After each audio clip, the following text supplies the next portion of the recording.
አንዲት ሴት በሩጫ አጠገብ ቆማ ስትቀዳ አየ። በዚያን ጊዜም ጌታ ወደ እርሷ ሄደና ከምትቀጂው ውሃ ጠጪኝ አላት። ሴትዮዋ ግን አንተ አይሁዳዊ ነህ፣ እኔ ሳምራዊ ስሆን እንዴት ላጠጣ እችላለሁ? አይሁዳውያን ከሳምራውያን ጋር በባህልም በቋንቋም ግንኙነት የላቸውምና አለችው። ጌታ ኢየሱስም እኔ ማን እንደሆንኩ ብታውቂስ ኖሮ የሕይወት ውሃ እሰጥሽ ነበር፣ በለመንሽኝ ነበር አላት።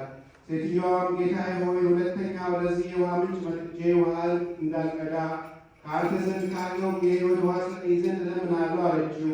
ጌታ ኢየሱስም ሂጂና ባልሽን ጠርተሽ ይዘሽው ነይ አላት። እርሷ ግን ባል የለኝም አለችው። ጌታ ኢየሱስም እውነት ተናገርሽ፣ አሁን ከአንቺ ጋር ያለው ባልሽ አይደለምና ከእሱ በፊት የነበሩ 4 ወንዶች ከአንቺ ጋር ነበሩ አላት። ከፍትወትሽም ብዛት የተነሳ ለዚህ ለአምስተኛው ሰው ተዳርሽ። ይኸውም አንቺ ሰርተሽ የምታበይው እንጂ እርሱ ሰርቶ የሚመግብሽ አይደለም። ይህም ለአንቺ ምልክት ይሁንልሽ አላት።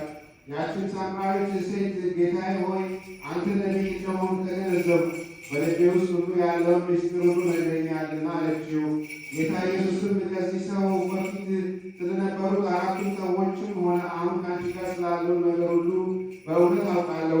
የመጀመሪያው ሰው ስንቴ፣ ሁለተኛ ዮካን፣ 3ኛው ሌዊ፣ 4ኛው ሄሉት፣ 5ኛው ራብሳይ ይባላል አላት። ያችን ሳምራዊት ሴት ጌታዬ ሆይ እነዚህ ባሎቼ ታስረዳኝ ዘንድ እለምንሃለሁ፣ በወዴት ታውቃቸዋለህ? አለችው። ጌታ ኢየሱስም አንቺ ሴት አባትሽ ስላልፍ እናትሽ ለ20 ሳይወልዱሽ በፊት አውቅሻለሁ አላት። ያችን ሴት አንተ የተናገርከው ስውር ነገር ምንም የማውቀው ነገር የለኝም።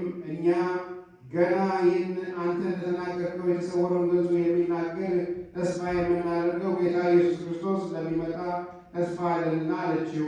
ዳግመኛም እርሱ ወደዚያ በመጣ ጊዜ ስውሩን ሁሉ የሚያውቅ እሱን ለሚከተሉትም ያስተምራቸዋል ብለን ተስፋ እናደርጋለን አለችው። ጌታ ኢየሱስም አሕዛብ ተስፋ የሚያደርጉት ይህ ከአንቺ ጋር የሚነጋገረው እርሱ ክርስቶስ ነው አላት። ያችን ሴት እኛ የሰማርያ ሰዎች ክርስቶስ ከእግዚአብሔር ዘንድ በመጣ ጊዜ በዚህ ቤተ መቅደስ ይሰግዱለታል እንላለን፣ አይሁድ ግን በኢየሩሳሌም ይገዙለታል ይሰግዱለታል አለችው።